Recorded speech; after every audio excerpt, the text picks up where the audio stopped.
Donald Trump has again defended his decision to accept a plane worth hundreds of millions of dollars from the Qatari government to replace Air Force One. In a post on Truth Social, the US president says it's not a gift for him, but for the US Defence Department and Air Force, and, quote, only a fool wouldn't accept the gift. But it turns out that the Qataris may just be offloading their rubbish. The luxury-loaded jumbo jet, which is Boeing's biggest, of course, was put up for sale in 2020, and it's been sitting on the tarmac without a buyer ever since. So come in, Spinner, they've found someone who might actually be able to take the thing off their hands.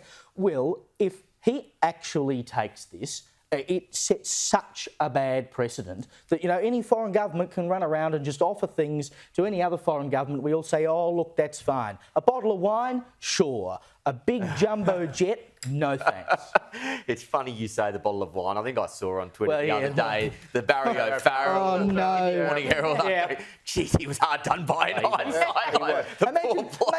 Imagine if you were Barry O'Farrell going to ICAC and saying, oh, yeah, look, I took a plane from the Qataris, it was fine.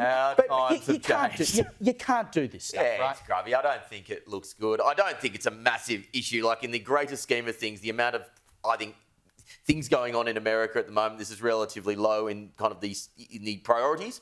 But yeah, it's not a good look, mate. But if he does it and gets away with it, what else can you just start taking from everyone, Angela? Anything? Well, pretty much. Yeah. Give it. You know what? Is it really that great? Because nothing says world leader like pre-loved plane, one careful owner, does it? Yeah. Seriously? Especially when they've been trying to get rid of it. I mean, It's just while there's other planes at the shop.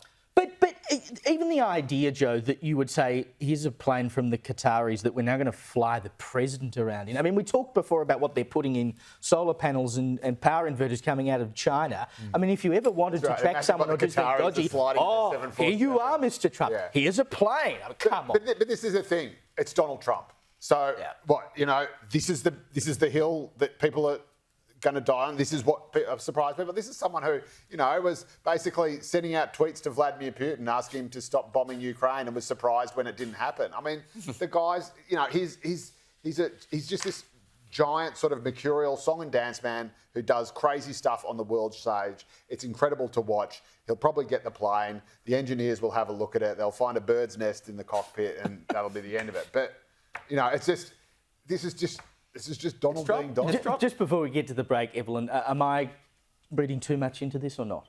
Oh, look, Trump's not in it for optics. I don't think he really cares. That's why he was elected. He's doing exactly what his election promise was, which not caring what the noise is around him. Taking a Boeing 747 from Qatari being part of the manifesto.